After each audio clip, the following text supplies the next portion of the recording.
Bonjour et bienvenue sur CNews cet après-midi. Je suis ravie de vous retrouver pour une nouvelle semaine de 90 minutes info. Dans un instant, je vous présente mes invités du jour. On va évidemment évoquer dans la première partie de cette émission cette situation épidémique qui est en train de se détériorer à grands pas et qui nécessitait donc un nouveau conseil de défense sanitaire qui s'est d'ailleurs éternisé aujourd'hui. On aura sans doute quelques annonces d'ici quelques minutes. Alors à la sortie, quelles restrictions faut-il attendre s'il y a lieu de parler de restrictions? Est-ce que ce sera drastique? Pour l'instant, je vous le disais, on n'a pas de réponse, mais plutôt des pistes. Ça pourrait passer par un protocole sanitaire renforcé, et notamment dans les écoles. En tout cas, pour ce qui est de l'élémentaire, on passerait au niveau 3 avec un masque, en gros, qui devrait être porté partout, à la fois par les enseignants et par les élèves. En intérieur, c'est déjà le cas aujourd'hui, mais également en extérieur. Ce serait donc le retour du port du masque en extérieur. Et puis ça sous-tendrait aussi qu'il y aurait des cours hybrides au lycée. Mais pour l'instant, pas de confirmation. Alors à 3 semaines de Noël, beaucoup de questions sur la table encore. On va les évoquer avec vous. William Tay, bonjour. Vous êtes président du think tank Le Millénaire. Merci de nous avoir rejoints. À vos côtés, Alexia Germont. Bonjour, bienvenue. Bonjour. Vous êtes avocate, présidente du think tank France Audacieuse. Et puis de l'autre côté de la table, Arnaud Champremier-Trigano. Bienvenue à nouveau. Vous êtes directeur général de l'agence Faubourg. Et à vos côtés, Patrick Bonin, qui est communicant et directeur général de l'agence Jean. Voilà, j'espère que j'ai tout bon pour l'instant. Alors, on va parler de ce qui va se passer à Noël. Marlène Schiappa l'a dit sans embâche ce matin lors d'un déplacement d'ailleurs pour renforcer l'appel à la vaccination, à cette fameuse 3e dose qui recueille pour l'instant une forte adhésion de la part des Français. Voici ce qu'elle avait à dire sur les vacances de fin d'année. Aujourd'hui, 1536 rendez-vous ont été pris pour des vaccinations, pour des rappels essentiellement, pour ces fameuses 3e doses. C'est un engagement important du ministère de l'Intérieur puisque le ministère de l'Intérieur a cofinancé plus de 100 centres de vaccination de ce type. Ça représente pour nous un engagement de 115 millions d'euros, c'est colossal. Notre objectif, c'est sauver Noël, notre objectif c'est préserver cet esprit de Noël, la magie de Noël, qu'on puisse retrouver nos familles, que les enfants puissent avoir le plaisir de vivre un Noël en famille. Et donc pour cela, c'est vrai que la vaccination, mais aussi le respect des gestes barrières, le fait de bien porter son masque, le fait de continuer à se laver les mains, utiliser du gel hydroalcoolique, faire des tests dès lors qu'il y a un soupçon de contact avec une personne contaminée, ça reste absolument important pour faire en sorte qu'on puisse passer Noël ensemble et de bonnes fêtes de fin d'année. William Tay, je vais commencer avec vous. On a évoqué peut-être le retour des jauges, on verra si c'est confirmé à un stade, à un degré ou à un autre. Ce qu'il faut sonder surtout pour l'exécutif aujourd'hui, c'est le degré d'acceptation des Français. On se souvient qu'à la même époque, à l'approche des fêtes de Noël, on avait ouvert les vannes. Mais là, la situation était totalement différente parce qu'on était dans une décroissance de la vague. Là, c'est le contraire qui se passe. On est en période électorale, on n'est pas du tout dans le même cas de figure quand même. Non, effectivement, comme vous le soulignez, la décision pour le gouvernement est difficile parce qu'il doit à la fois protéger les Français, en tout cas montrer qu'il est dans l'action pour protéger les Français, mais dans le même temps, il y a une acceptabilité des mesures de restriction sanitaire qui est de moins en moins forte, surtout que la promesse initiale du gouvernement à partir de cet été, du discours d'Emmanuel Macron du 12 juillet, c'était vous vaccinez et en retour, vous n'aurez aucune mesure de restriction sanitaire, que ce soit couvre-feu, confinement, port du masque, etc. Donc là, il est face à une situation qui est plutôt difficile. Moi, je pense qu'il faut limiter les mesures de restriction dans la mesure où on est dans une situation qui est différente de ce qui s'est passé il y a un an, ou les 3 différentes vagues.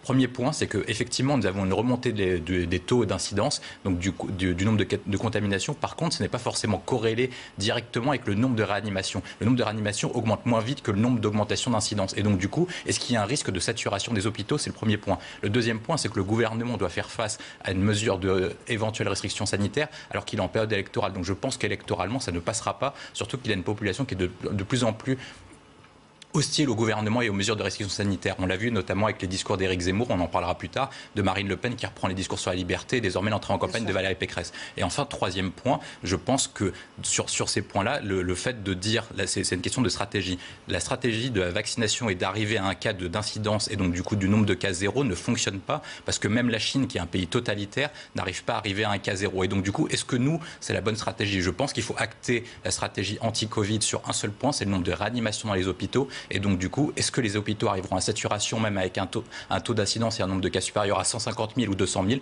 Je pense que c'est peu probable. Et donc, du coup, je pense qu'il vaut mieux laisser filer parce qu'on ne doit pas aboutir à une génération sacrifiée, notamment dans les écoles et dans l'enseignement supérieur. Justement, Arnaud Champremier-Trigano, si on suit cette logique-là, est-ce qu'on n'a pas tort en termes de communication pure de se concentrer sur ce taux d'incidence jour après jour? On nous dit il y a 30 000 cas, 40 000 cas, 50 000 cas. Est-ce que c'est pas contre-productif finalement? Il faut peut-être laisser tomber cet aspect incidence parce qu'on sait que ça circule maintenant, et se concentrer effectivement, non pas sur les lits d'hôpitaux, mais vraiment sur la réanimation elle-même? On a besoin de se concentrer un peu, enfin on reste concentré sur le taux d'infection. Alors le gouvernement se doit de donner des chiffres. Mais est-ce que ça n'envoie pas un message un peu biaisé, un peu flou? Ils ne peuvent pas taire les chiffres. C'est-à-dire qu'ils peuvent pas, et puis à un moment donné, quand ça reprend, on voit bien que les comportements commencent à changer parce que c'est en train de remonter. Donc là, les gens commencent à remettre des masques, moins sortir, moins faire de réception. Donc c'est aussi une façon de réorienter notre comportement. Donc c'est important, même si je souscris à cette analyse, ce qui va compter le plus, c'est les cas graves. Mais il ne faut pas non plus négliger que sur des cas sans hospitalisation, il y a des Covid longs, et que le Covid long, c'est compliqué. C'est 6 mois, c'est de la rééducation derrière, c'est des pertes de mémoire. C'est-à-dire que ça reste une maladie, même si elle est plus mortelle, ou qu'en tout cas la vaccination a fait que ça préserve les vies, il n'y a plus cette explosion dans les hôpitaux, ça reste une maladie qui a des conséquences graves. Donc voilà, je pense que c'est important d'alerter, qu'on puisse suivre ces courbes-là. Mais le fond du sujet, c'est comment manœuvrer en période électorale. Parce que la suspicion vis-à-vis du gouvernement, elle est forte. C'est-à-dire qu'on entend déjà une petite musique dire ils vont empêcher les meetings, ils vont empêcher la campagne, ils vont empêcher... Donc ça réduit considérablement la marge de manœuvre du gouvernement qui doit faire avec les inconnus sanitaires qu'ils ont depuis le début, et là en plus avec une contrainte supplémentaire qui est cette suspicion de la classe politique parce qu'il y a une campagne électorale. Alors justement, dans l'attente de ces annonces, qui d'ailleurs a priori ne devraient pas être verbales, ces annonces, mais peut-être que ça viendra dans un second temps, on va se concentrer sur cet aspect politique. Quel impact politique, Alexia Germont, pour Emmanuel Macron? Tant qu'il n'est pas candidat, ça n'est pas retenu contre lui, mais jusqu'à quand, au fond? C'est un exercice très périlleux de toute façon, parce que là, il y a une attente. Les Français demandent tout et son contraire, et c'est bien normal. C'est-à-dire qu'on demande à la fois de conserver nos libertés les plus fondamentales, mais en même temps, on demande au président de la République de nous protéger. Et c'est normal également. Donc le président de la République, tant qu'il n'est pas encore candidat en campagne, est attendu sur le fait que, quel que soit le prix que cela lui coûte potentiellement, il doit prendre les décisions qui s'imposent au regard des mesures sanitaires. Moi, je rajouterais quand même, là où je suis d'accord avec l'ensemble des analyses, je rajouterais qu'il y a quand même un autre facteur qu'on surveille de façon très, très fine, c'est quand même la rapidité de l'évolution, c'est-à-dire la rapidité du taux d'infection. Parce que ce n'est pas la même chose d'aller tranquillement vers plus d'incidence et des réanimations que l'on sait à peu près en hausse, mais maîtrisée néanmoins, ou avec un développement. Je vous rappelle quand même qu'il y a 10 jours, ce qui avait frappé l'opinion et conduit à nouveau à des mesures significatives en matière de respect des gestes barrières, c'est que vous aviez l'Autriche qui commençait par expliquer que même ceux qui avaient été vaccinés allaient se retrouver confinés pour dans une semaine, et puis finalement, au bout de 2 jours, on a dit non, c'est pas dans une semaine, c'est tout de suite. Oui. Donc, il y a aussi... Il y a une croissance exponentielle. Il y a une croissance exponentielle à la différence des autres vagues, étant ici précisé qu'on est encore sur une croissance exponentielle que sur le variant Delta, donc le variant que nous connaissons. Et nous savons très bien que par ailleurs, la vague d'après Omicron donc, n'est pas encore prise en compte dans les statistiques que nous avons. Donc il y a toute raison de penser que le président de la République, pour répondre à votre question, sera attendu et paiera le prix politique des choix stratégiques qu'il va prendre ici. Et on touche, je finis par là, à un point qui est extrêmement sensible dans l'électorat, puisqu'on va commencer à aborder la question de la vaccination des plus jeunes. Alors on va y revenir, justement. Je vous fais réagir dans un instant, mais j'aimerais qu'on aborde cette question de vaccination au sens large. Déjà, on va se concentrer sur la 3e dose chez les adultes. Il y a eu une nette accélération avec l'ouverture, vous savez, de dizaines, même de centaines de centres de vaccination. Marlène Schiappa, qui était en déplacement précisément sur cette question ce matin, s'en est félicitée. Je propose de l'écouter et on réagit ensuite. Ce que j'observe, c'est qu'on a beaucoup parlé des Français qui avaient des oppositions peut-être par rapport au vaccin, mais en fait l'immense majorité des Français veulent se faire vacciner parce que en France on est le pays de Pasteur, on est un pays de science, un pays de raison, et donc effectivement chacun a bien compris que se vacciner, que ce soit face au Covid-19, face à la grippe et à d'autres maladies, c'était une manière de se protéger et de protéger les autres. Et je veux dire d'ailleurs que en France c'est une situation qui ne se retrouve pas dans d'autres pays. J'étais en déplacement diplomatique il y a quelques semaines de cela, par exemple en Autriche, Et j'ai pu constater que, eh bien, il y avait moins de vaccination en Autriche et que donc en France, cette organisation, cette solidarité qui s'est mise en place avec beaucoup de personnes qui sont venues en appui des personnels soignants, comme les pompiers ici, eh bien, ça a permis justement à chacune et à chacun de pouvoir se faire vacciner. Patrick Benin, c'est pas anodin qu'elle ait pris l'exemple autrichien. En Autriche, on reconfine, mais nous, on vaccine, et c'est ça qu'il faut faire. En tout cas, c'est un satisfait quand même pour l'exécutif, cette prise en compte du besoin d'accélérer la cadence pour la troisième dose. Est-ce qu'il a pris la mesure? Est-ce qu'il a appris des lenteurs passées, enfin? Oui, c'est un satisfait parce que les Français vont se faire vacciner. L'enjeu du gouvernement, il est d'aller faire vacciner les gens qui ne sont pas encore vaccinés. D'ailleurs, les chiffres les plus intéressants, ce sont ceux qui n'ont pas du tout été vaccinés, qui sont d'ailleurs en partie ceux qui, aujourd'hui, gonflent les chiffres des hôpitaux. Et donc, la stratégie, c'est d'aller chercher les récalcitrants pour qu'ils aillent se faire vacciner. Et là, est-ce que c'est la bonne stratégie? C'est toujours une discussion, parce que toute campagne de communication grand public, par principe, se heurte à des poches de résistance chez les uns et chez les autres. Donc, ce qu'il faut, c'est pousser le grand public à se faire vacciner. Or, les chiffres français sont pas mauvais pour cela. Et quant à la troisième dose, on voit que pour l'instant, l'acceptation des Français est plutôt là. Ils vont se faire vacciner, ils prennent des rendez-vous. Alors bien sûr, l'administration connaît quelques couacs parce que ça n'est pas le bon vaccin, etc. Mais globalement, les Français vont se faire vacciner. Après, la question, ce sont ces publics différents, ce sont les enfants. La question de la vaccination des plus jeunes, évidemment, se pose. On sait aussi qu'elle se pose alors que pour ceux qui ont des jeunes enfants ici, on force 650 000 enfants chaque année à se faire vacciner. Et au fond, ça ne change pas fondamentalement la donne. Donc il y a une acceptation en France de la question du vaccin qui est quand même relativement positive. À ceci près qu'il s'agit quand même d'épidémies pour lesquels ils peuvent avoir des séquelles ou des répercussions. Tout à fait, sauf qu'aujourd'hui, et ce depuis quelques années maintenant, on force toutes les jeunes générations à se faire vacciner pour des vaccins avec 11 vaccins. Et d'ailleurs, on sous-entend que si on n'a pas ces vaccins, on ne peut pas aller à l'école. Mais évidemment, le sujet va s'ouvrir parce que c'est un nouveau vaccin et qu'on ne sait pas si les jeunes seront adeptes de ce genre de choses. Pour autant, on ne peut pas discuter du fait qu'aujourd'hui, la vaccination connaît un engouement. Moi, j'ai été faire ma 3e dose ce matin. Il y avait des queues importantes. Les gens respectaient ces queues et avaient au fond envie d'aller se faire vacciner. Les gens sont contents. Les gens sont d'ailleurs relativement contents. Il y avait une demi-heure d'attente. Les gens étaient relativement contents. Je suis d'accord avec vous. On va s'interroger aussi sur Il y a plutôt une bonne ambiance. Sur cette patience. Ils sont rassurés quand après, ils ont accès. Oui, effectivement, il y a une question de réassurance. Ils sont rassurés. Après, jusqu'à quand? Et est-ce qu'effectivement, les fêtes de fin d'année, ce ne sont pas le moment central dans cette affaire? Parce qu'on sait très bien qu'on ne pourra pas faire des grandes fêtes et que les réveillons du Nouvel An ne sera pas l'occasion de se mélanger. Certes, après, ce qu'on sait, c'est que si les gens sont vaccinés, on limite les risques. Et je pense qu'encore une fois, c'est ça qu'il faut répéter aux téléspectateurs. Plus les gens sont vaccinés, moins ils auront de chances d'être malades. On ne dit pas qu'ils ne le seront pas du tout. On dit juste que plus ils seront vaccinés, et moins ils risquent de faire des formes graves de cette maladie. Alors, il nous reste quelques minutes pour parler un peu plus précisément de la vaccination des enfants, c'est-à-dire cette tranche entre 5 et 11 ans qui jusqu'ici, vous le savez, n'était pas du tout concernée, sachant que maintenant l'Agence européenne du médicament a donné son accord. On attend le feu vert de la Haute Autorité de Santé. C'est sur cette décision-là qu'on basera la décision de l'exécutif. A priori, William T., on va préconiser une vaccination pour les 5-11 ans, mais elle ne sera pas obligatoire. Et là encore, j'ai envie de dire, jusqu'à quand? Et c'est là, peut-être, qu'on testera la patience ou l'acceptation, le degré d'acceptabilité des Français pour de vrai. Il y a une difficulté à ce niveau-là, c'est que moi je séparais la politique de gestion de crise sanitaire d'Emmanuel Macron en 2 étapes. De 2020 jusqu'à la fin de l'année 2020, c'était plutôt catastrophique parce qu'il se trompait quasiment sur tout. Début 2021, c'était pas très bon, mais en termes d'intention, il avait fait le bon équilibre en prenant la question de la crise sanitaire, mais également tous les autres enjeux économiques, sociaux, psychologiques, etc. Donc je pense que ça aille plutôt dans le bon sens. La difficulté qu'ils ont, c'est qu'à partir du printemps 2021, ils avaient promis que le pass sanitaire ne serait pas étendu aux activités du quotidien, puis ils l'ont étendu.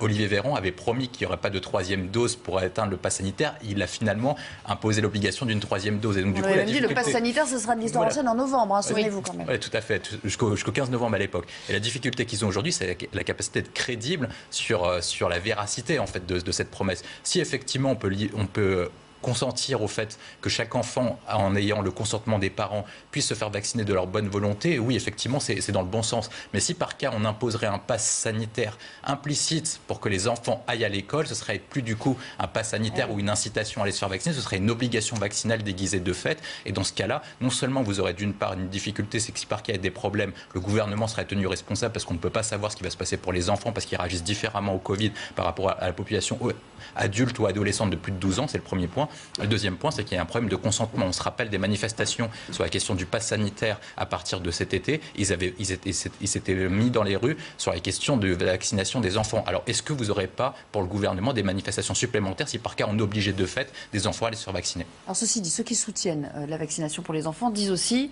d'un point de vue éducatif, ça présente un réel intérêt, parce que pour l'instant, on voit qu'il y a quand même un enchaînement de fermetures de classes. Je l'ai testé pour vous. Enfin, vous voyez, on est dans la vraie vie, quoi. Moi aussi, mon fils, sa classe a fermé.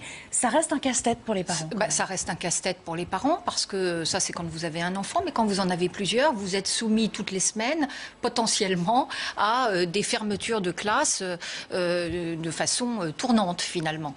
Donc, avec une difficulté sachant que ça a été l'axe qui a été privilégié en France, et c'était une bonne chose, c'était maintenir les écoles ouvertes, évidemment, pour qu'il y ait une pérennité du lien scolaire, parce que ce n'est pas le rôle des parents. Les parents ne savent pas faire ce que savent faire les professeurs tout naturellement.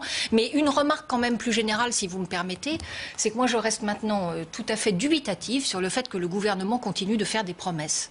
Parce que finalement, je crois que nous avons tous, chacun, ça fait presque 2 ans maintenant, donc oui. Le Covid, c'est quelque chose qui s'est intériorisé dans chacune de nos vies. Et pour chacun d'entre nous, ça a eu des conséquences, petites ou grandes, dramatiques ou peu dramatiques, mais néanmoins ça a changé notre perception. Et je suis stupéfaite qu'on ait besoin d'expliquer toujours, d'aller plus loin finalement dans la vente marketing des mesures qui sont des mesures de bon sens auxquelles nous devons nous plier. Et c'est pas parce qu'on va nous expliquer qu'on a le droit d'être 4, 6, 10 à table à Noël qu'il faut considérer que les Français vont être irresponsables. De toute façon, le collectif France n'arrivera à se sortir de cette épidémie que si nous avons chacun individuellement une responsabilité très forte. Et c'est pour ça qu'il faut marteler, parce que maintenant nous le savons, ce que nous ne savions pas au début quand le 12 juillet le président a fait son allocution, la vaccination seule ne suffit pas. On le voit bien, elle est nécessaire, elle est primordiale, mais il faut absolument que sur les gestes barrières, nous nous auto-censurions nous-mêmes et que nous recommencions à avoir cette distance que nous jugeons en fonction d'un certain nombre d'éléments extérieurs. Est-ce que c'est en sécurité ou pas en sécurité? L'exécutif est infantilisant ou les Français ont montré qu'ils pouvaient se responsabiliser eux-mêmes jusqu'ici? La gestion de crise, la meilleure gestion de crise, c'est celle d'être capable de faire changer son état d'esprit et ses mesures en fonction de la situation. Là, en réalité, on demande au gouvernement de faire à la fois de la prospective, donc de savoir ce qui va se passer dans 2 mois, ce qu'ils sont évidemment incapables de savoir, mais au fond, personne n'est capable de le faire, et en même temps de prendre les bonnes décisions au bon moment. Ce qu'on sait en revanche concernant les enfants, c'est que les enfants sont vecteurs aujourd'hui et qu'il faut traiter ce sujet. Après, est-ce qu'il y a une bonne solution? Alors, ce sera bien sûr le principe même de la campagne politique, c'est que ceux qui ne sont pas aux affaires vous diront évidemment on pouvait faire autrement, et ceux qui sont aux affaires font on essaye de faire ce qu'on peut comme on le peut. Après, la question spécifique sur les enfants, effectivement, c'est que ça touche bien plus large que les enfants. Ça touche nous tous, parents, ça touche les enseignants qui eux aussi sont face à des difficultés de gestion de ces flux. Ça touche effectivement face à l'infantilisation, entre guillemets, des parents et des enseignants et du système de l'éducation nationale. Ça touche les entreprises. Ça touche évidemment les entreprises qui ne peuvent pas avoir leurs collaborateurs sur place parce qu'ils doivent garder leurs enfants, ce qui est également normal. Donc la question des enfants, c'est que ça touche notre société au sens large. Et qu'en plus, effectivement, comme vous le disiez, nous n'avons pas la solution miracle. Donc celle-ci n'existe pas. Par contre, on essaye toutes les semaines, et sans doute les prochaines annonces dans les minutes vont le montrer, de réassesser, comme on dit souvent en anglais, la situation pour trouver réévaluer la meilleure solution. Or, ce qu'on sait cependant, c'est que dès qu'on touche à la question des enfants et de leur vaccination, comme d'ailleurs pour la vaccination pour les adultes, ce sont des sujets très sensibles pour le grand public. Je me souviens que cet été, la défiance était grande. La défiance était très grande. Ouais. La défiance vis-à-vis des vaccins ou vis-à-vis des enfants est encore plus grande parce que quand on touche à son enfant, c'est parfois encore plus sensible que quand on touche à soi-même. Par contre, ce que l'on sait quand même, c'est qu'en France, la vaccination des enfants sur de très nombreuses maladies fonctionne très bien, qu'en France, on est un des seuls pays où on autorise la vaccination de 11 maladies de la petite enfance. Et donc, oui, c'est un débat qui va devoir avoir lieu. Est-ce qu'on vaccine ou non tous les enfants en France? Arnaud Champremier-Trigano, si on place ça sur une base volontaire, on risque d'avoir des surprises pour ce qui concerne les enfants. Si on dit aux gens, on s'en remet à vous de décider ce qui est bon, ce que vous jugez bon pour vos propres enfants, la gestion on sera à quoi, 10-20% de vaccination? La gestion idéale, je ne peux pas vous faire un pronostic. Non, mais je veux dire, c'est difficile d'avoir un réel engouement pour cette tranche d'âge. La gestion idéale, ce serait de laisser libre et de créer les conditions pour qu'il y ait une adhésion volontaire. Ouais. Ce qu'on a un petit peu eu avec la vaccination, c'est-à-dire l'histoire du pass. On était un peu contraints, mais en même temps, c'était à nous de faire la démarche. Voilà. Donc c'est ça qu'il faut réussir à trouver comme équilibre. Je pense que la défiance par rapport à la vaccination des enfants est en train de reculer pour une raison très simple, c'est qu'on a tous expérimenté le vaccin sur nous-mêmes. Donc déjà, quand les parents sont vaccinés depuis un an et demi, bon, il n'y a pas les mêmes peurs qu'il pouvait y avoir au début de la vaccination, où là, il était hors de question pour certains de se vacciner, mais encore plus vacciner ses enfants. Donc le temps joue dans la faveur de l'acceptation du vaccin. Maintenant, ça reste un sujet délicat, pour les politiques en pleine période électorale. Je pense que Marlène Schiappa a tort de fanfaronner comme elle le fait en disant ça marche, c'est bien, machin, on marque des points, parce qu'il y a aussi la défiance vis-à-vis... Il y a toujours ceux qui n'ont pas eu la première dose. Et ils sont nombreux. Hein. Et là c'est... La défiance par rapport au vaccin est aussi une défiance politique. Oui. C'est-à-dire que plus ils s'approprient et ils récupèrent la vaccination, plus leurs opposants politiques vont être défiants par rapport à la vaccination. Donc ils ont intérêt à garder une distance et un peu plus humble sur le sujet. Il nous reste très peu de temps avant de conclure cette première partie. On n'a pas encore de réponse absolue, mais des pistes qui se dégagent. Et si vous nous rejoignez à l'instant sur l'antenne, Somaya Labidi, vous avez justement étudié ces pistes vers lesquelles l'exécutif pourrait aller. Oui, pas d'autre choix pour l'exécutif que de faire un nouveau tour de vis sanitaire. Et on va parler justement de ce protocole de niveau 3 ou niveau orange qui va être mis en place. Ce protocole, il va permettre en fait des cours en présentiel en primaire mais également au collège. Le lycée devrait rentrer dans une phase hybridation avec une moitié présentielle, une moitié distancielle selon les indicateurs locaux de l'épidémie. Pour ce qui est du protocole sanitaire à proprement parler, maintien évidemment des gestes barrières, port du masque obligatoire en intérieur comme à l'extérieur. Limitation du brassage entre élèves, notamment aux heures de repas, notamment dans les réfectoires. Enfin, le sport devrait rester autorisé en extérieur, mais aussi à l'intérieur, à partir du moment où les activités sont compatibles avec le port du masque et des règles de distanciation. Vous l'aurez compris, ce protocole est renforcé à cause de l'explosion, notamment du taux d'incidence chez les 6-10 ans, qui, je vous le rappelle, est à près de 665 contre 411 tout de même au niveau national, Nelly. Je vous voyais sourire avant de rendre l'antenne. C'est un peu à la marge quand même. Enfin, on renforce sans renforcer trop non plus. Oui, alors c'est plutôt marginal. Et puis on ne parle pas là vraiment des petits-enfants, parce que la limitation du brassage entre petits groupes, alors moi je ne sais pas, j'ai un enfant, on peut essayer d'expliquer à un enfant de 5 ans qu'il faut qu'il se limite dans le brassage entre petits groupes dans la cour de récréation. Je préfère ne pas être les instituteurs, quand on a 8 ans, les instituteurs qui sont vraiment dans une situation ô combien désagréable. Donc là, on n'aimerait pas être à leur place pour leur expliquer ça à des petits. Allez, on n'a pas de... des jeux à distance. Ouais, c'est ça. On n'a pas de réponse précise pour l'instant, donc on est obligé malheureusement de prendre notre mal en patience, mais on revient dans quelques minutes, on va s'interrompre pour marquer une petite pause et puis on reviendra pour parler politique notamment.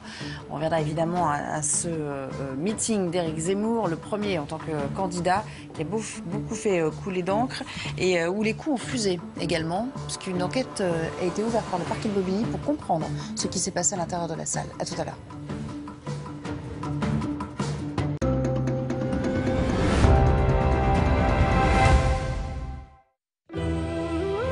Les maîtres torréfacteurs L'Or ont créé l'alliance parfaite d'arômes incomparables. Des cafés en grains au goût unique. Pour un plaisir intense. Découvrez les cafés en grains L'Or. Quand vous commandez un bouquet aquarelle, le bouquet envoyé est le même que le bouquet commandé. Et vous recevez la preuve en photo. Aquarelle.com. Collection de bouquets.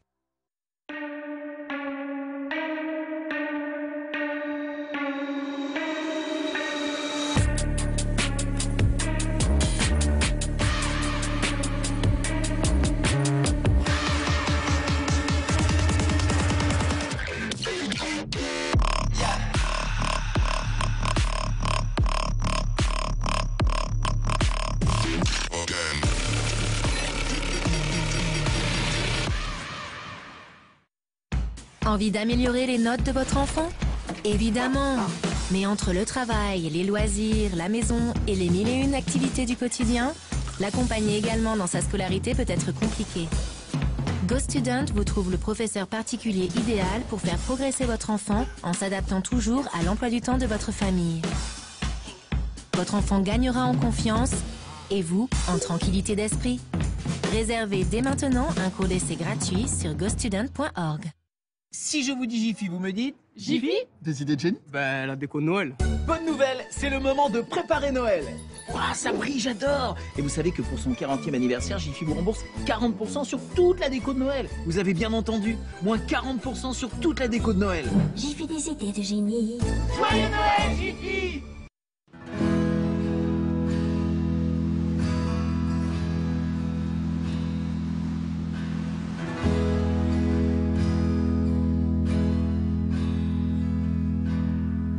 Help me decide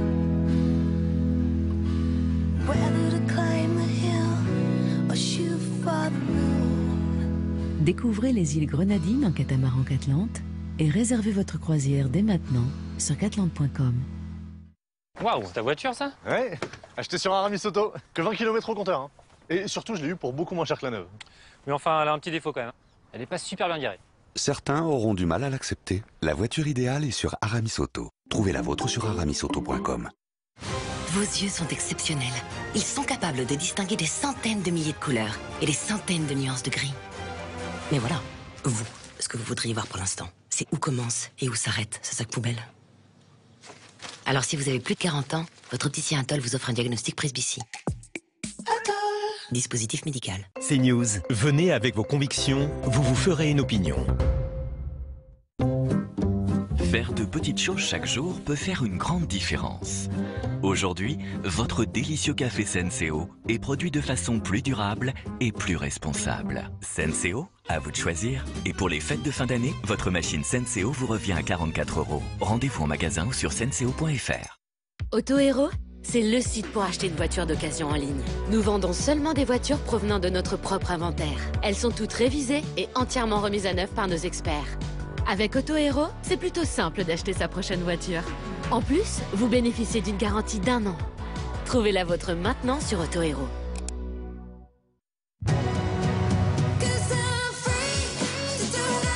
Libre.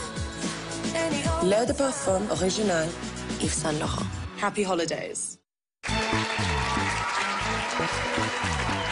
Cadmerade, bienvenue dans Click. Merci. Immense carrière, des films incroyables.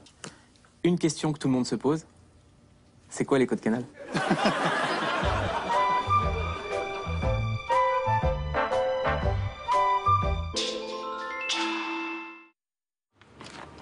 Quelle que soit notre façon d'avancer, le progrès est toujours présent. Lorsque nous donnons le meilleur de nous-mêmes, il nous accompagne. Lorsque nous avançons, il nous fait grandir et nous emmène plus loin que nous ne l'aurions jamais imaginé. Le progrès est avec nous à chaque étape. Alors laissez-vous guider. Nouvelle Audi Q4 Sportback e-tron, 100% électrique. Le futur nous anime.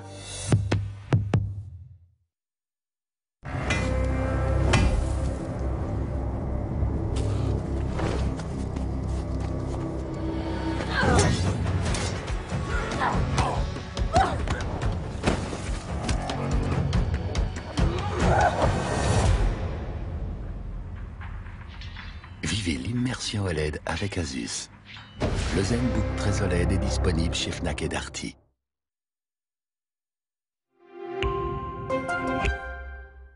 Avec la boutique de Noël Jiffy, je trouve à coup sûr le cadeau qui fait plaisir. Le micro-karaoké pour les ambianceurs de soirée, le plaid ultra doux pour le beau-frère qui a toujours été très douillet, le coffret bouteille isotherme pour les neveux stylés et le coffret senteur pour tata qui aime la déco quand ça sent bon. Et oui, chez Jiffy, je trouve toutes les idées qui leur font plaisir et au bon prix. Jiffy, des idées de génie. Ce mardi, jackpot incroyable de près de 140 millions d'euros. Tu joues à l'euro million, t'as un ticket gagnant, tu fais quoi? Réfléchir là. Moi, je crois que je prendrais du temps. Ah, c'est bien ça, ouais. Même si pour un court instant, il est là.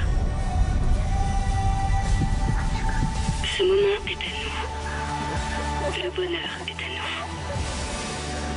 nous. Zalando.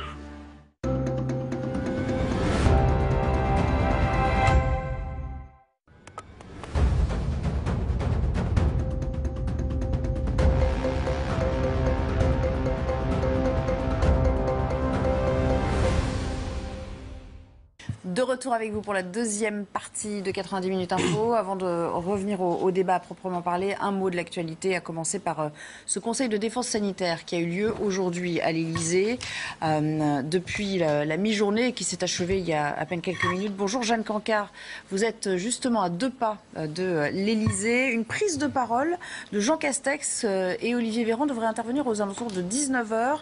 Est-ce qu'on en sait un petit peu plus sur ce que pourrait annoncer le Premier ministre et son ministre de la Santé? Oui, exactement Nelly, le conseil de défense sanitaire qui est désormais terminé, qui aura duré près de 3 heures. Il faut savoir que ce qui préoccupe particulièrement le gouvernement aujourd'hui, c'est la circulation du virus chez les plus jeunes où le taux d'incidence ne cesse d'augmenter. C'est pour cette raison que le protocole sanitaire dans les écoles primaires pourrait évoluer et ainsi passer au stade de niveau 3, une piste qui est étudiée depuis une dizaine de jours par le gouvernement selon nos informations. Alors concrètement, qu'est-ce que ça veut dire? Qu'à la fois les élèves mais aussi les membres du personnel dans les écoles primaires devraient porter le masque à l'intérieur et à l'extérieur de l'enceinte de l'établissement, mais aussi qu'il y aurait cette fois-ci une imitation du brassage dans les cantines à l'heure du déjeuner. Alors en parallèle de ce possible ajustement, une question reste en suspens, celle de la vaccination chez les plus jeunes. Pour l'instant, le gouvernement attend le feu vert de la Haute Autorité de Santé pour ouvrir la vaccination à cette tranche de la population. Alors plus globalement, ces ajustements, puisqu'on parle plus ici concrètement d'ajustements que de grandes annonces, seront, vous l'avez dit, annoncés tout à l'heure par Jean Castex, accompagné d'Olivier Véran. Ce sera lors d'une conférence de presse à Matignon à 19h. Merci beaucoup pour toutes ces précisions et on reviendra vers vous évidemment dans le courant de l'après-midi. L'actualité politique à présent avec cette réunion publique à laquelle participaient Valérie Pécresse et son ancien concurrent au Congrès Les Républicains, Éric Ciotti. C'est à Saint-Martin-Vésubie, cette commune meurtrie par le passage de la tempête Alex l'an dernier. Bonjour Élodie Huchard, vous êtes sur place pour CNews. Ce déjeuner, d'une certaine manière, il vient sceller une forme d'apaisement entre ces deux anciens concurrents. Alors la dernière... Oui, le but véritablement de ce déplacement aujourd'hui, Valérie Pécresse aux côtés d'Éric Ciotti et sur les terres d'Éric Ciotti, c'est évidemment d'afficher une certaine unité. Vous l'entendez derrière moi, Valérie Pécresse est en train de tenir une réunion publique. On le sait, ce week-end, il y a eu quelques petits couacs entre les deux anciens finalistes. D'un côté, Valérie Pécresse qui explique qu'elle a un programme, qu'elle peut l'enrichir, mais qu'elle ne reprendra pas les propositions phares d'Éric Ciotti, comme faire un Guantanamo à la française. De l'autre, Éric Ciotti qui lui répond qu'elle se trompe de message. Aujourd'hui, le ton est plutôt à l'apaisement. D'un côté, Éric Ciotti qui sur scène il y a quelques minutes a rappelé qu'il resterait fidèle à Valérie Pécresse, qu'il pensait qu'elle allait être élue présidente de la République, moyen de dire qu'il ne cédera pas aux sirènes d'Éric Zemmour. Et puis Valérie Pécresse qui explique qu'elle peut enrichir son programme, qu'elle le fera en partant des propositions d'Éric Ciotti, mais aussi pourquoi pas de Xavier Bertrand ou de Michel Barnier. Effectivement, ce début de campagne a été un petit peu compliqué quand on a suivi par médias interposés le dialogue entre Valérie Pécresse et Éric Ciotti. Toute la semaine, Valérie Pécresse va vouloir afficher cette unité. Demain, elle est avec les parlementaires des Républicains. Jeudi, avec Michel Barnier. Vendredi, avec Xavier Bertrand. Et puis maintenant, surtout, le but, c'est de voir quel va être véritablement son programme et quelles propositions elle reprendra de ses concurrents. Merci beaucoup et merci à Stéphanie Rouquier qui assure la réalisation de ce duplex aujourd'hui. Dans l'actualité judiciaire à présent, sachez qu'Éric Zemmour porte plainte après son agression à l'occasion de son premier meeting de campagne à Villepinte. Hier, le candidat qui a été blessé au poignet, ce qui lui vaut 9 jours d'interruption de travail. Et puis des militants de SOS Racisme qui étaient venus exprimer leur désaccord avec ses idées ont été agressés par des soutiens d'Éric Zemmour dans l'enceinte même du parc des expositions de Villepinte. Bonjour Mario Bazac. Tous ces faits ont poussé le parquet de Bobigny à ouvrir une enquête pour tenter de faire la lumière vraiment sur le contexte de tout ce qui s'est passé hier.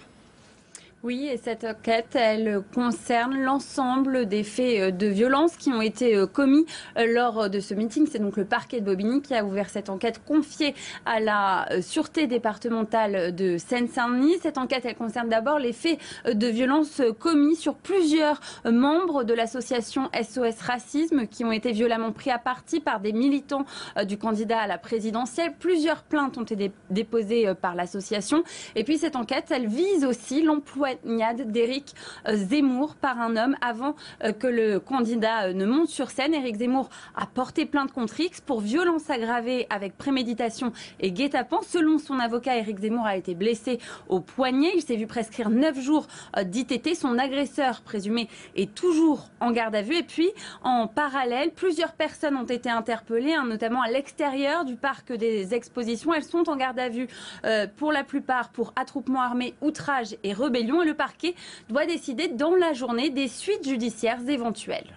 Merci beaucoup pour toutes ces précisions. Et puis un mot quand même pour vous signaler cette annonce de Bruno Le Maire. C'est lors d'un déplacement sur un site industriel d'Ariane Group. Dans le cadre de son plan de réindustrialisation, le ministre de l'économie a lancé le développement d'un mini-lanceur réutilisable. Il s'agit évidemment de concurrencer le géant américain SpaceX. Je vous propose de l'écouter, c'était à Vernon, dans l'Eure. Pour la première fois dans l'histoire spatiale européenne, nous allons pouvoir développer des lanceurs réutilisables et ces lanceurs réutilisables vont être développés ici, sur le site de Vernon. Donc je crois que ça valait le coup de prendre un peu de temps pour négocier avec nos amis allemands, avec nos amis italiens, pour avoir un accord global sur ce que sera l'aventure spatiale au XXIe siècle. Le site de Vernon est sécurisé, le site de Vernon est renforcé, le site de Vernon participera avec toute son excellence à l'aventure spatiale industrielle du XXIe siècle. C'est la première fois que nous nous lançons dans cette aventure-là, avec des chances de succès qui sont réelles et une ambition très claire en termes de calendrier. Le premier lanceur réutilisable doit être effectué à partir de 2026. Retour au débat, toujours en compagnie d'Alexia Germont, William Tay, Arnaud Champremier-Trigano et Patrick Bonin autour de cette table. On va parler de politique. C'était sans doute le meeting le plus attendu du week-end, notamment pour les tensions qu'il pouvait potentiellement générer. Le discours d'Éric Zemmour à Villepinte a effectivement été ponctué d'incidents, à commencer par cette agression qu'il a lui-même subie alors qu'il fendait la foule à son arrivée pour se rendre sur scène et pour laquelle d'ailleurs cette agression il a décidé de porter plainte. Regardez la séquence de l'agression en question et puis on va parler de ce qui s'est passé un petit peu plus tard au moment de ce meeting. Dans la salle, il y a eu d'autres incidents, des militants de SOS Racisme qui ont été pris à partie, agressés à coups de chaise, des images d'une violence assez inouïe. Si on pouvait les voir, ces images, ce serait bien. Je ne sais pas si on peut les diffuser. Alors, pour illustrer quand même... Ce serait pas mal. Et puis, alors on a un petit souci technique. On va écouter la réaction de Marlène Schiappa sur ces échauffourées qui ont eu lieu au plein milieu du meeting, du discours même. Il y a eu des violences absolument qui n'ont pas été montrées d'ailleurs non plus par les images fournies par le candidat et pour cause. Il y aurait eu des violences. Moi, je peux vous dire d'ores et déjà qu'il y a eu 45 interpellations à Villepinte par les forces de l'ordre. Je veux en profiter pour remercier les forces de l'ordre parce qu'elles permettent aux exercices démocratiques de se tenir et elles sécurisent les meetings de tous les candidats, quels qu'ils soient. Les meetings de Jean-Luc Mélenchon, comme les meetings d'Éric Zemmour, comme tous les autres meetings. Donc merci à eux pour cette mobilisation. 47. Et puis on a vu... Exactement. Et puis on a vu également à l'intérieur ces images que vous êtes en train de diffuser de violence avec des actions. Alors pour l'instant, on n'a pas beaucoup d'éléments. Les premiers éléments dont nous disposons, ce serait qu'il y aurait eu des actions antiracistes à l'intérieur et que les militants antiracistes auraient reçu des chaises et des coups et l'association SOS Racisme dit qu'il y a des blessés.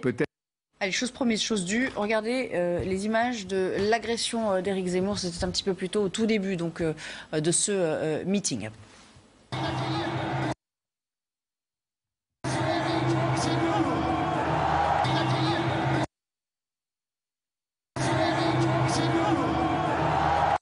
Cet individu qui saute évidemment sur Éric Zemmour et qui s'agrippe à lui, ce qui lui a valu donc 9 jours d'interruption de travail puisqu'il a eu un problème au poignet. Alors ce qu'a dit ensuite Éric Zemmour sur scène, ça c'est intéressant, c'est ça que je vais vous faire commenter. À un moment il a dit « S'il me déteste, c'est parce qu'il vous déteste, contre moi tout est permis, la meute est désormais lancée à mes trousses, mes adversaires veulent ma mort politique, les journalistes veulent ma mort sociale et les djihadistes veulent ma mort tout court. Patrick Bonin, est-ce que c'est une rhétorique populiste? Est-ce que finalement ce genre d'incident tue pas le propos même de ce que devait être ce meeting? Est-ce que c'est pas tout ce qu'on retiendra? Il est évident qu'aujourd'hui, on parle beaucoup plus des incidents qui ont émaillé ces moments politiques plutôt que du contenu, que des propositions d'Éric Zemmour a fait à la France. Ouais. Donc malheureusement, on ne parle plus de la forme que du fond. Après, l'autre chose, c'est qu'on ne peut quand même que regretter le fait de voir des images aussi violentes lors de meetings politiques. Il y a des temps pour tout. Il y a évidemment un temps pour la contestation, mais on sait aussi que quand on a 10 000 personnes dans une salle, il est compliqué de gérer la sécurité et qu'effectivement, chacun peut exprimer ses opinions, mais voir ce type d'images de violence et de violences qui ont duré, c'est quand même très difficilement soutenable. Ça demande aussi une organisation. Ça démontre aussi peut-être que le mouvement d'Éric Zemmour aujourd'hui n'est pas organisé de la même manière que certains mouvements politiques qui arrivent à gérer la sécurité de ce genre de meeting.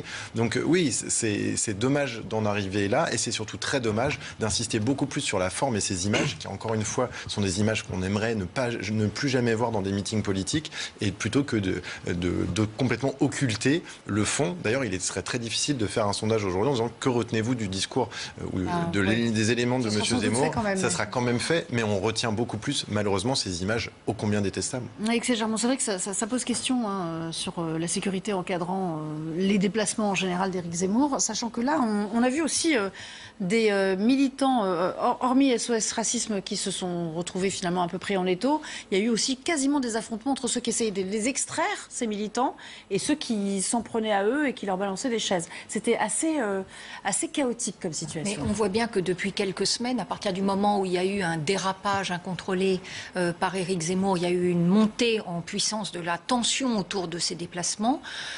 Organiser un meeting politique, c'est déjà une chose qui est périlleuse parce que vous avez la responsabilité d'accueillir quand même du public. C'était une des raisons pour lesquelles, mis à part le monde attendu, pour lesquelles finalement ça a été Villepinte plutôt que le Zénith, parce que c'est un endroit qui était plus facile à sécuriser. Et on voit que c'est une bonne décision de ce point de vue-là, puisque s'il y a près d'une 50aine d'arrestations et de garde à vue dans la foulée, c'est nécessairement que c'est à ce titre-là d'ailleurs que Marlène Schiappa s'exprimait, que le ministère de l'Intérieur avait à intervenir pour justement sécuriser les abords. Moi, je suis tout à fait effarée des images de violence qu'on a vues. C'est pas du tout anecdotique. Je trouve que la violence également, et pourtant je ne partage pas les opinions d'Éric Zemmour, mais je trouve que la violence avec laquelle il a été agressé, c'est pas prise à partie, c'est agressé juste avant l'arrivée dans son meeting. On voit bien que le service d'ordre a très bien réagi très vite. On voit la difficulté d'ailleurs de ces services, enfin du travail à réaliser. Et d'être capable après, dans la foulée, de faire un meeting politique d'1h30 en ayant vécu cette agression physique, c'est quelque chose qui est évidemment à condamner.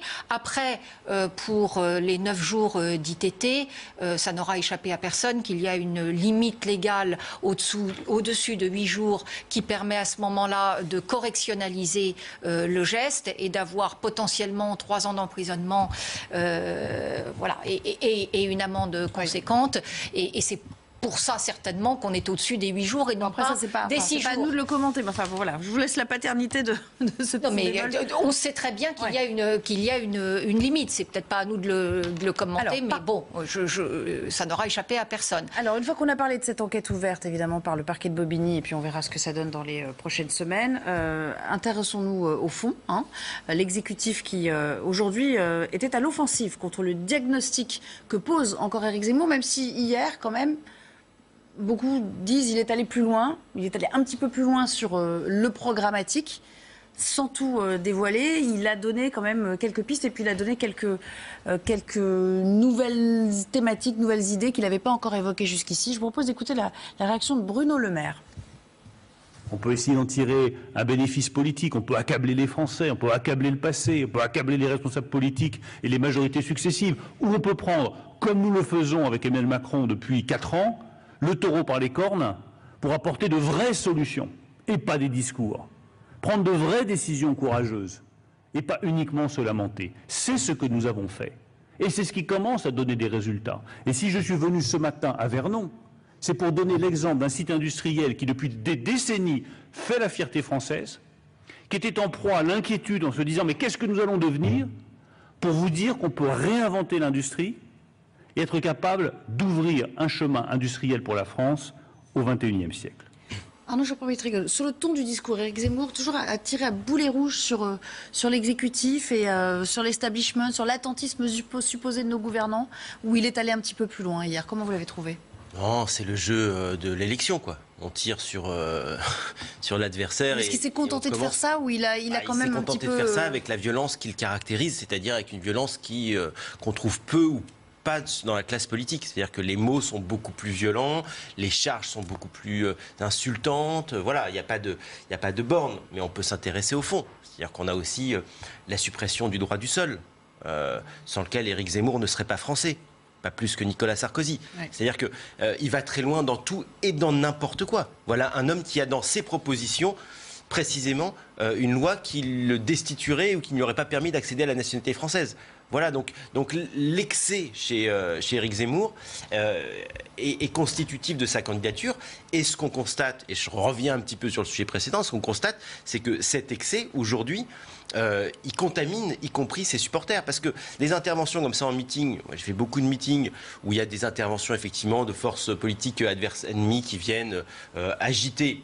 Ils sont vidés par les services d'ordre, ils ne sont pas tabassés par les spectateurs. Ouais. Ça, c'est très, très nouveau. On l'a vu parfois à l'extrême droite avec des groupuscules structurés, comme c'est le cas ici. C'est un groupuscule d'extrême droite structuré. D'ailleurs, quand ils se réunissent dans le hall, vous avez montré les images hier et ce matin. Qu'est-ce qu'ils font? Ils ont un signe de ralliement qui est celui-là en disant antifa, machin. Voilà, avec ce double signe.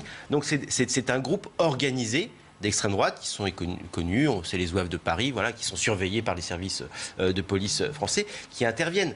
Donc il y a une contamination. Et moi je pense que les mots, et c'est pas le premier Zemmour, ça fait quelques années que ça transpire de toute la classe politique, ouais. Tout commence par des mots.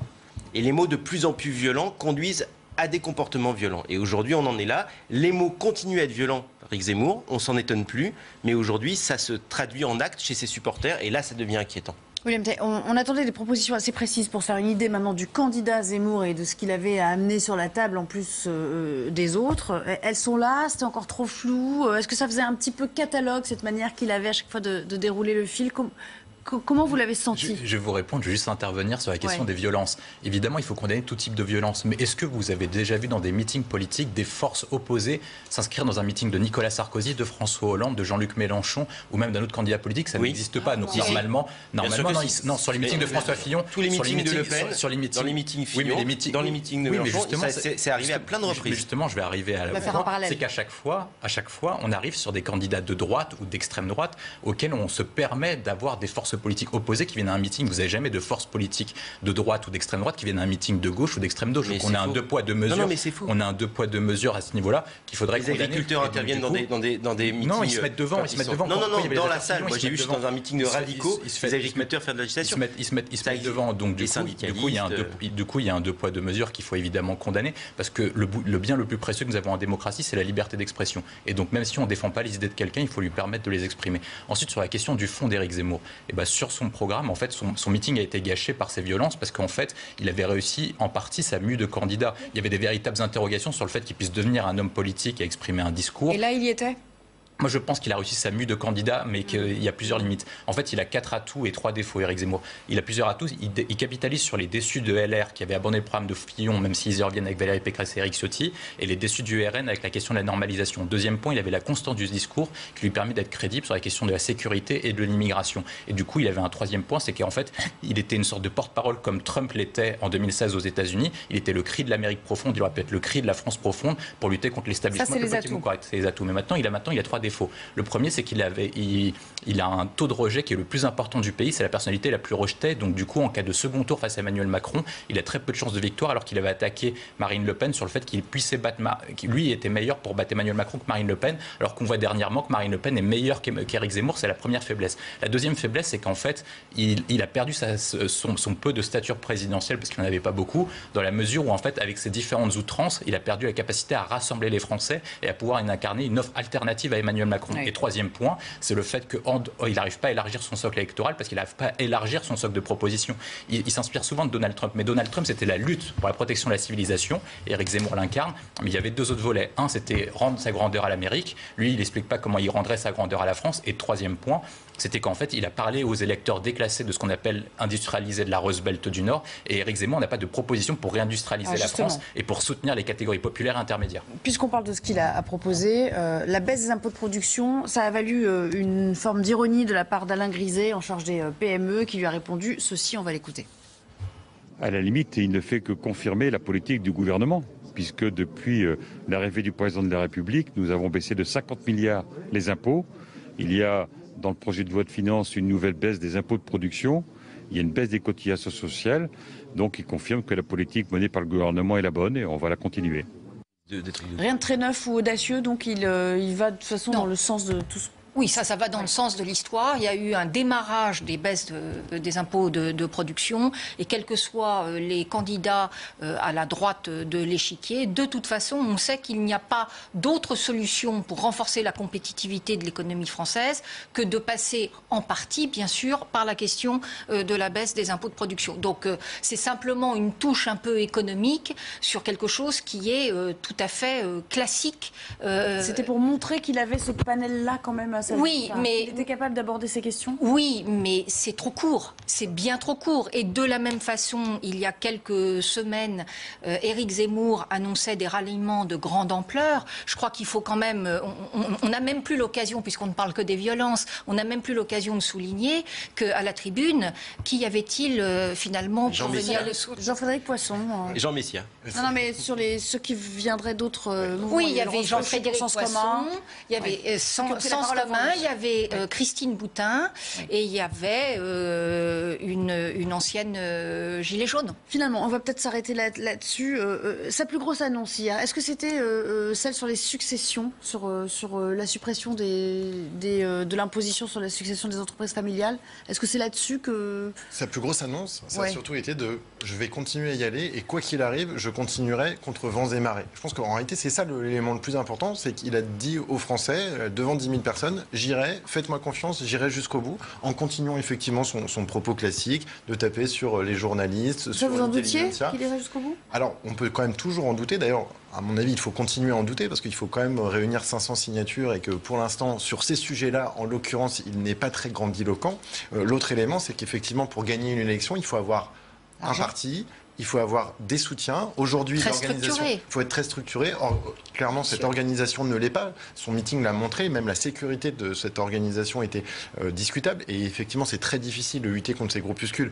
Mais l'organisation n'était pas là. Et effectivement, les soutiens, on a vu ces images de violence. On n'a pas vu au premier rang une brochette de personnalités venant soutenir du monde de la culture, du monde de la politique, du monde des médias. Et j'allais rajouter le financement aussi. Parce que et sans parler effectivement du financement, parce le nerf de la guerre aussi. Payer ce meeting. Bon allez, il nous reste 5 secondes, donc on va peut-être pas se lancer. Allez, juste un mot. La grande annonce, c'est quand même la suppression du droit du sol quand on est attaché à la République française. Oui. Excusez-moi, à part la parenthèse de Vichy, jamais on a remis en cause le droit du sol dans notre pays. Donc c'est quand même ça la grande annonce. Là, on était un peu sur le terrain économique, mais c'est ce que vous en avez retenu, oui. Sur l'immigration, c'est ce qu'on retiendra. Non, sur la République.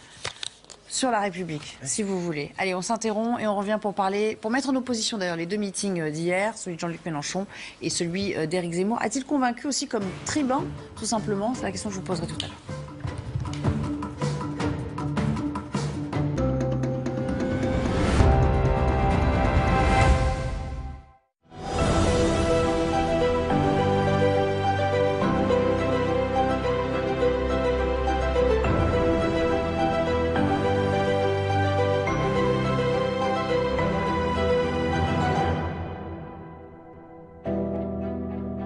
Hôtel des ventes de Monte Carlo.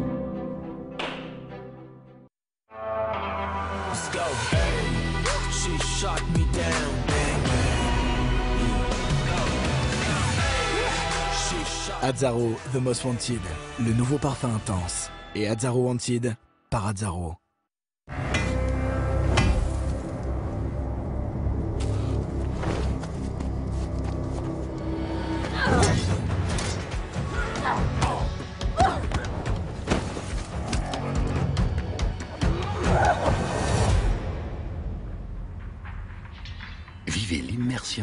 avec Asus. Le ZenBook 13 OLED est disponible chez Fnac et Darty.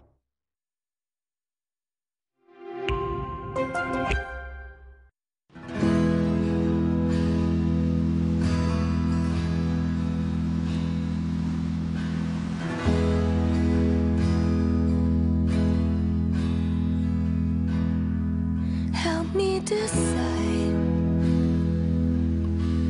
whether to climb the hill or shoot for the moon. Découvrez les îles Grenadines en catamaran Catlante et réservez votre croisière dès maintenant sur catlante.com.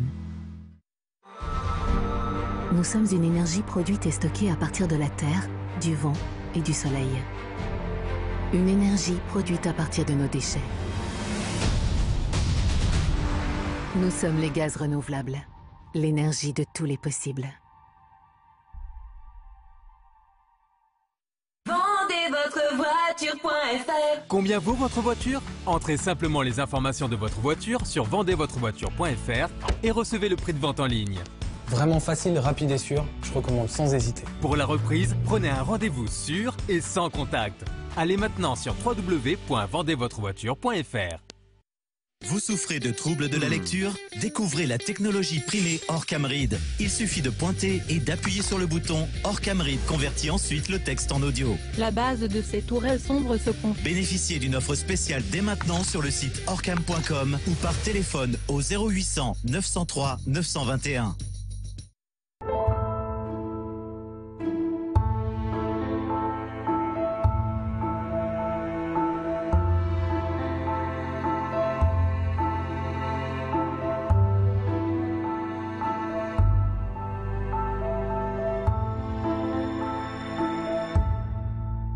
CNews, la liberté d'opinion est-elle une espèce en voie de disparition? Claire, tu viens marcher? Bonjour Annie, j'aimerais bien, mais mes jambes me font souffrir. J'avais le même problème. Tu as besoin du nouveau Revitive Medic. C'est la thérapie circulatoire qui active les muscles de mes jambes comme une pompe. C'est prouvé cliniquement et c'est sans médicaments. Le flux sanguin augmente et réduit les douleurs, les crampes et les gonflements. Revitive soulage aussi les problèmes dans les jambes liés au diabète, à l'arthrose et même aux varices. Grâce à Revitive, marchez plus loin, sans douleur. Offrez Revitive, dispositif médical sur revitive.fr, en pharmacie et dans ses enseignes. C'est bientôt Noël et vous n'avez pas envie de perdre votre temps dans les magasins? Facile et rapide, avec Royal Bernard, faites-vous livrer à la maison vos volailles de fête 100% françaises. Préparée dans nos usines drômoises, votre commande sera livrée par camion réfrigéré en 2 jours ouvrés maximum. Prête à cuisiner pour le plus grand plaisir de vos papilles. Royal Bernard, volaille gourmande au cœur de la Drôme. Envie d'améliorer les notes de votre enfant? Évidemment! Mais entre le travail, les loisirs, la maison et les 1001 activités du quotidien, l'accompagner également dans sa scolarité peut être compliqué. GoStudent vous trouve le professeur particulier idéal pour faire progresser votre enfant en s'adaptant toujours à l'emploi du temps de votre famille. Votre enfant gagnera en confiance et vous en tranquillité d'esprit. Réservez dès maintenant un cours d'essai gratuit sur gostudent.org. Ce joueur de tennis professionnel est là pour attirer votre attention. Alors que nous vous informons qu'eToro vous permet d'investir dans les actions des plus grandes bourses au monde, sans payer de commission. Avantage eToro. Bienvenue dans un monde où l'on respecte vos combats, où l'on valorise votre implication et où chaque voix compte. Un monde où la défiance fait place à la confiance. Bienvenue dans le monde de Civic Power. Le premier système de vote numérique sécurisé par la technologie blockchain qui permet de s'exprimer librement, en toute indépendance. Écrivons l'histoire ensemble. Civic Power introduit le token Power sur les marchés. Rejoignez-nous sur ideo.civicpower.io. Découvrez la saison 2022 de Shen-Yun. Un monde plus beau vous attend. Réservé dès maintenant, en tournée dans toute la France. Parce que j'entendais moins bien, j'avais renoncé à plein de choses. Et puis je suis allée chez Audica. Bien entendre à nouveau, alors là, ça a tout changé. Je sais pas pourquoi j'ai attendu si longtemps. Bien entendre, ça change la vie. Aujourd'hui, avec le 100% santé, vos aides auditives peuvent être remboursées à 100%. Appelez le 3220 et dites Audica. Avec la boutique de Noël Jiffy, je trouve à coup sûr le cadeau qui fait plaisir. Le micro-karaoké pour les ambianceurs de soirée, le plaid ultra doux pour le beau-frère qui a toujours été très douillet, le coffret bouteille isotherme pour les neveux stylés et le coffret senteur pour tata qui aime la déco quand ça sent bon. Et oui, chez Jiffy, je trouve toutes les idées qui leur font plaisir et au bon prix. Jiffy, des idées de génie.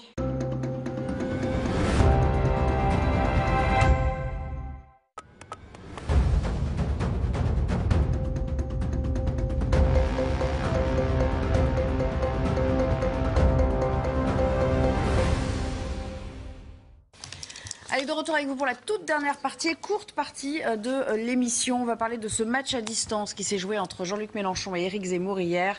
L'un dans son exercice de prédilection, l'autre en train de découvrir l'exercice. Est-ce qu'il s'est découvert d'ailleurs une vocation d'orateur, Patrick Bonin? Est-ce qu'en cela, c'était globalement réussi pour Éric Zemmour? Parce qu'il y avait quand même un peu de tension. On a tellement dit, il est passé du siège de l'intervieweur à celui du débatteur. On l'a vu dans cet exercice-là. Mais prendre la parole devant 13 000 personnes, c'est tout autre chose. Est-ce qu'il a convaincu en cela? C'est quand même un homme de parole. Il a l'habitude de s'exprimer sur les plateaux de télévision. Et quand on a l'habitude de s'exprimer... Pas devant des milliers de personnes. Non, c'est sûr, pas devant des milliers de personnes. Pour autant, c'est un homme qui manie la langue française de manière assez facile, qui est en plus quelqu'un qui écrit, donc qui a avec ce support et donc des prompteurs et des éléments de langage devant lui, est un bon client de ce genre de choses. Alors, tribun, je ne sais pas, parce que tribun, effectivement, c'est sans doute plus un terme qu'on accolerait à un Jean-Luc Mélenchon, qui est capable d'aller solliciter, on parlait tout à l'heure d'empathie, qui est capable de rallier des personnes, quand on voit que le discours de M. Zemmour est beaucoup plus dans le clivage, dans le fait de remonter les téléspectateurs, les auditeurs, les spectateurs, un peu comme des coucous, donc en attisant beaucoup de choses. En l'occurrence, sur la forme, oui, c'est quelqu'un qui est à l'aise à l'oral, qui peut dérouler son discours, qui, malgré quand même les incidents qui avaient lieu dans sa salle, a continué à dérouler son discours, alors que c'est compliqué de s'exprimer devant 10 000 personnes. Alors c'est encore plus compliqué de s'exprimer devant 10 000 personnes avec des gens qui se battent au fond d'une salle sans sourciller. Ça, c'est un exercice qui n'est pas donné à tout le monde. Arnaud Jean-Paul-Trigano, avec ces deux-là, c'est un peu le retour du bruit et de la fureur, c'est-à-dire que on y va et on agite un peu, un peu les foules. C'est l'entrée en scène. C'est le retour du tribunicien. C'est-à-dire qu'on a des effets de manche. Alors c'est un incontournable de la présidentielle. On se souvient de Macron qui avait fait cet exercice où il avait dû montrer qu'il savait crier aussi à la tribune, ce qui avait fait rire, mais qui avait aussi convaincu son électorat et qui avait suscité de la fierté et de l'adhésion chez ses supporters. Donc c'est assez indispensable. Là, Zemmour a fait la démonstration qu'il savait le faire aussi. C'est pas évident, c'est pas parce qu'on parle bien qu'on sait parler à la tribune. On l'a vu d'ailleurs aux 20h. Il est très bon sur un plateau quand il est d'un côté, mais quand il se retrouve à être la personne interviewée, il a été mauvais. Il n'a pas su prendre la main sur l'interview, donc c'est pas le même exercice. Et là, à la tribune, on attendait de voir. Alors le fait est que depuis des mois, il s'entraîne, parce que c'est quand même des salles de 2000, 3000 personnes qu'il fait pour la promotion de son livre depuis le mois de septembre. Donc il commence à être rodé à cet exercice, et ça a été une certaine surprise, en tout cas pour beaucoup d'observateurs, c'est mon cas, de voir que finalement à la tribune, il savait non seulement transmettre un discours et des idées, mais aussi faire vibrer une salle, laisser une salle réagir, reprendre un slogan, puis reprendre la main derrière. C'est ça l'art tribunicien. Savoir s'interrompre et reprendre la parole à bon escient. C'est avoir ce dialogue et susciter une émotion. Et je pense que dans la salle, ce qu'on a ressenti en tout cas derrière les écrans, c'est que ça prenait et qu'il arrivait à soulever une salle. Sauf que, William T, quel est l'impact réel de ces meetings sur les intentions de vote? Est-ce que ça reste à la marge ou il y a un impact qui est quantifiable? Oui, moi je pense que c'est le plus important. Juste revenir sur Éric Zemmour, il faut se rappeler qu'il y a 2 ans, lorsqu'il avait fait la convention de la droite, il avait fait un discours qui était catastrophique au niveau de la forme et au niveau du fond. Donc on a vu le progrès, c'est pour ça que je pense qu'il a réussi sa mue comme candidat. Ouais. Et son premier meeting a été gâché par les violences, et je pense que ça a gâché le fait qu'il puisse relancer sa campagne. Quand on prend toutes les dernières élections présidentielles depuis Nicolas Sarkozy a été élu, on se souvient de son discours porte de Versailles en 2007, lorsqu'il dit « je suis un enfant de sang mêlé, petit-fils d'un grec salonique, etc. » François Hollande a été élu en 2012 sur « Mon ennemi, c'est la finance » et Emmanuel Macron parce que c'est mon projet. Qu'est-ce qu'on retiendra comme grande image du discours d'Éric Zemmour dimanche dernier, que c'était son premier grand meeting? Je pense qu'il ne restera rien, en tout cas pas une grande image, excepté les violences. Il n'y aura pas de mesures totémiques fortes, il n'y aura pas d'intention forte et il n'y aura pas un message ou une punchline importante qui puisse être retenue et qui peut marquer une tonalité de la campagne d'Éric Zemmour, si ce n'est qu'on va le remettre sur les questions d'immigration, sécurité ou le fait d'être décliniste éventuellement. C'est pas son discours du Bourget, quoi. Non, il n'aura pas réussi à ce niveau-là et donc du coup, il a gâché une occasion d'entrer son entrée en campagne. Après, il y a une grande différence, c'est que normalement, le premier grand meeting de campagne est fait entre fin janvier et et début février. Donc il aura l'occasion de pouvoir relancer de nouveau sa campagne, mais alors qu'il est en train de patiner dans les sondages, il perd l'occasion, une occasion unique, parce qu'en fait la droite vient de désigner un candidat, et donc du coup il n'aurait pas une occasion unique de pouvoir se relancer dessus, surtout que maintenant il fait face à une difficulté. Marine Le Pen est en train de remonter et désormais la droite a désigné un candidat. Je pense qu'il a un problème stratégique qui est majeur. Il s'attaque à l'électorat LR alors que l'électorat LR est très fidèle et sera centré sur sa nouvelle candidate, au moins pour les 2-3 prochains mois, parce qu'ils vont lui donner une chance de pouvoir revêtir le costume de candidate, alors que son attaque forte doit être sur Marine Le Pen, où on a vu que Marine Le Pen pouvait perdre et baisser dans les sondages. Et c'est plutôt à ce niveau-là qu'il doit centrer son discours. Et donc, du coup, je pense qu'il doit centrer son avantage sur les catégories intermédiaires et populaires qui peuvent éventuellement décrocher de Marine Le Pen. Vous partagez ce constat ? Oui, et pour ma part, je suis particulièrement sensible en tant qu'avocat à l'éloquence, en sens général. Et je trouve, je souscris à tout ce qui a été dit, mais je rajouterais donc quelque chose de ce point de vue-là. Il me semble qu'une bonne éloquence, ça doit toucher à la fois la transmission, donc la transmission de vos idées, bien évidemment. Ça doit toucher également l'émotion, et puis ça doit toucher l'incarnation. Et pour cela, là où on voit s'il y a véritablement une mue, donc il y a évidemment un parcours très net qui a été effectué depuis le premier discours raté lors de le Congrès des droites, mais on est vraiment là sur les moments où on est capable d'avoir de la musique au sein de ces discours. Donc c'est réussi ou pas pour vous ?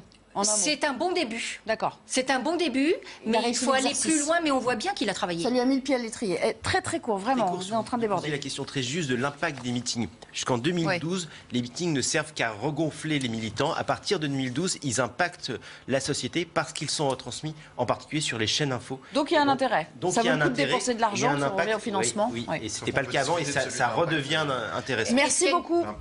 C'est dommage, ça prend bien maintenant. Bon. Est-ce qu'il y a une capacité d'élargissement ? Vous restructurez votre socle, mais ce dont il a besoin, c'est l'élargissement aussi. Alors, on verra dans les prochaines semaines. Et on se reverra à cette occasion. Merci à tous les quatre d'avoir pris part à cette émission. Dans un instant, vous retrouverez Laurence Ferrari. Ce sera le début de Punchline. Je vous dis à demain. Avec grand plaisir. Enfin, un nouveau panel d'invités. Et à très bientôt sur CNews.